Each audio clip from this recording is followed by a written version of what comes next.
Police Minister Bheki Cele has been promising the community is going to take action and be back there on Thursday, but currently he's talking to the media. Let's listen. That, the police and the community, they've worked together. I must congratulate the community elders because they have taken matters to work with the police there.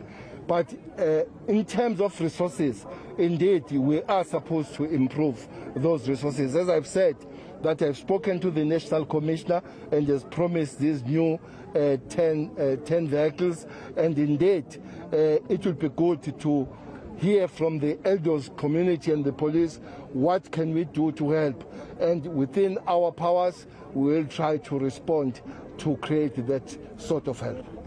All right, there's another question over here. Minister Soweto from Kaya FM. The scene we've seen here, Minister, was you standing on top of a van with members of community members, as well as those of Operation Diale. And it looked like a harmonious sort of collaboration between all of you, if you might say that.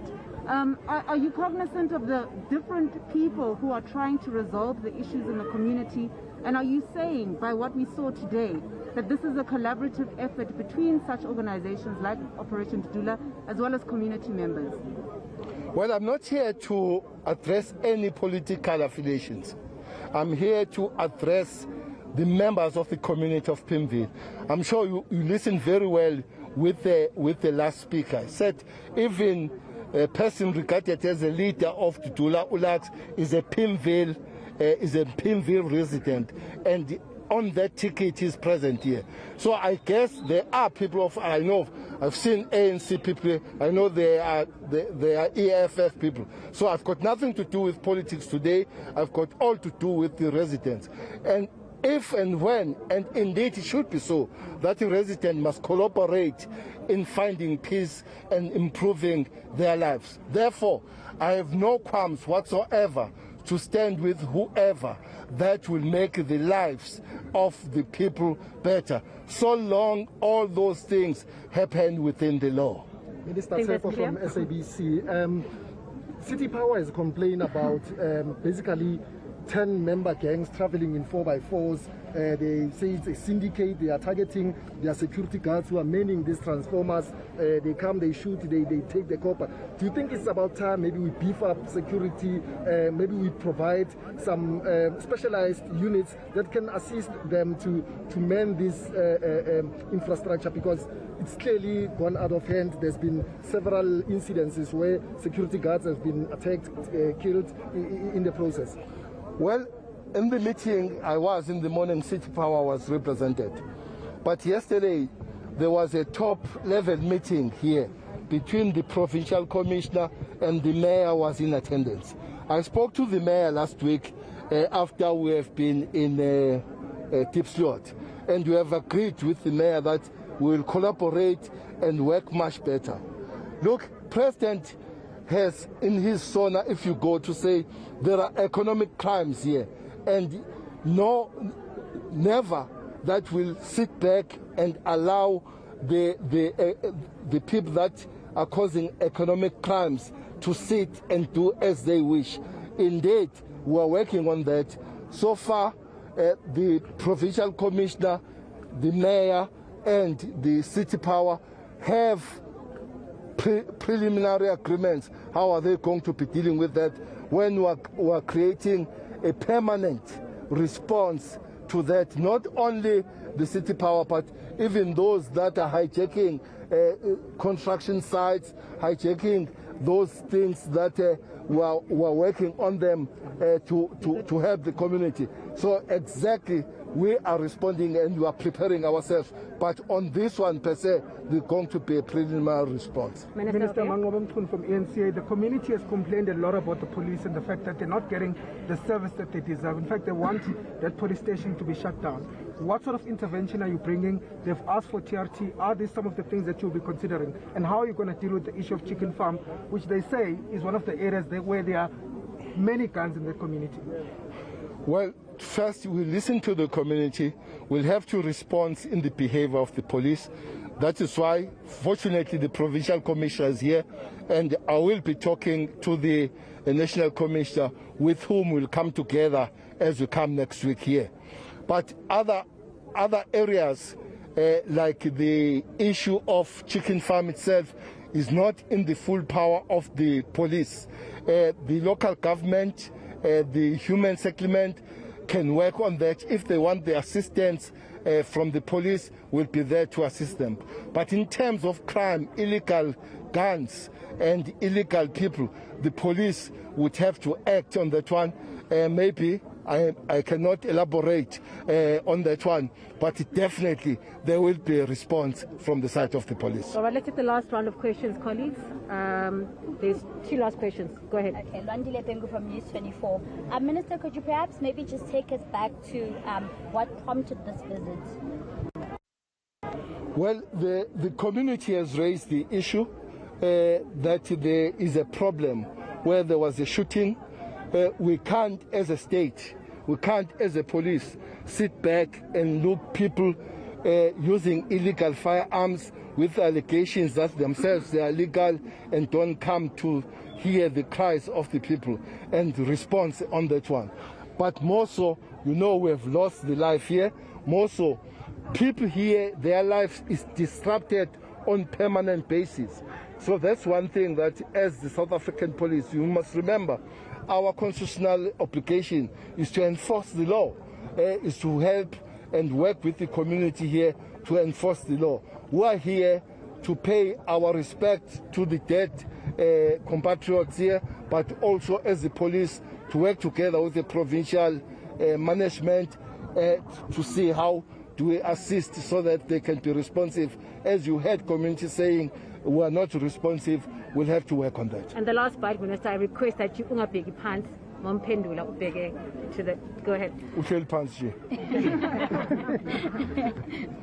Master Chaba Sifularo from Eyewitness News. Minister, if I may ask you to just recap on the interventions that you mentioned earlier that will be made at the Kliptown police station to improve the policing around this area. But also just to ask, Minister, you made similar interventions, possibly at a larger scale in Deep Sloot. I just want to ask on the sustainability of these kind of interventions, especially since a colleague of mine has also mentioned that El Dorado Park is in need of such. There may be other communities who may make the same request. We do know that the resources of the police are also not boundless. There should be limits. And how will this affect how you react to these kind of community complaints?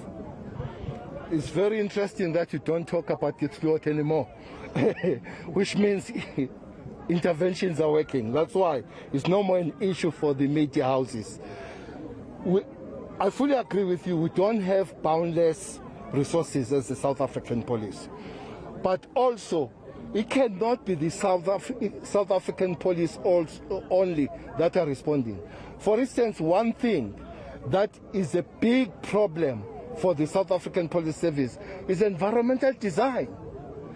That's a big one. And environmental design is not for the police, it's for other sister departments.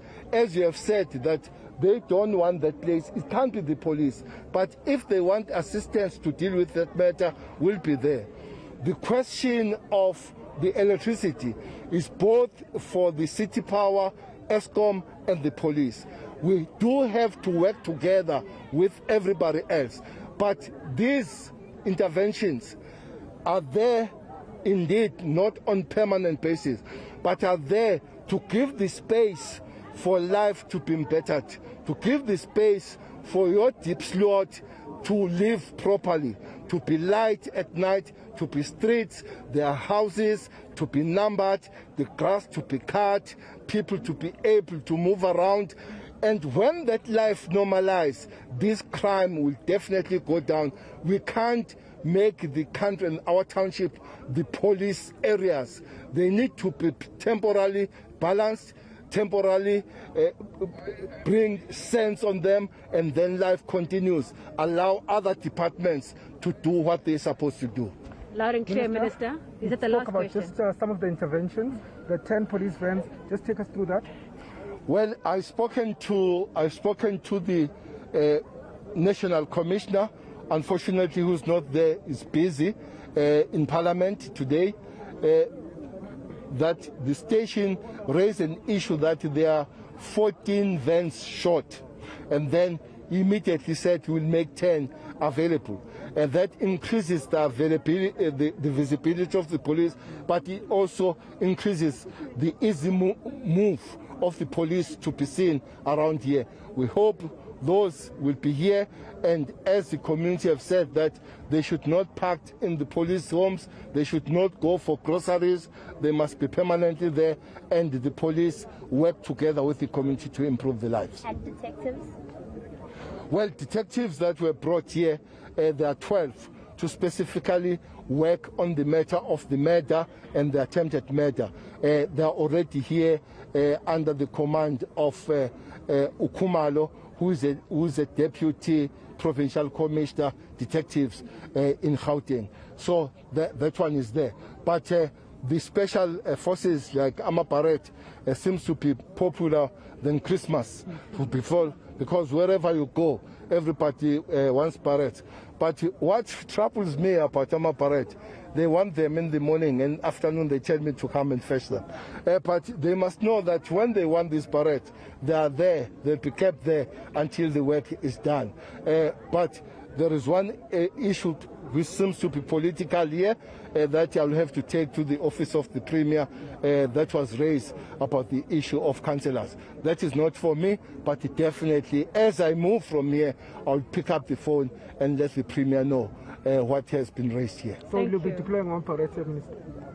Definitely, the provincial commissioner is here. Unawo amaparade. Nabanye akona amaparade kuphela. There are other units like NIU, your National Intervention Unit. If needs be, we can go up on the special task force, but usually we don't reach those. They go out when really chips are down.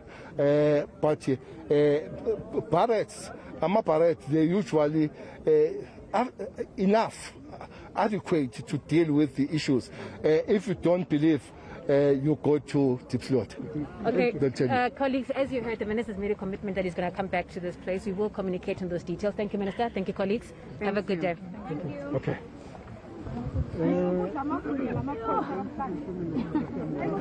Well, that was the Police Minister, Bheki Cele, just speaking about some of the interventions that the police are going to be bringing to this community. Of course, he has promised that they will try and find those behind the killing of Kgomotso Diale.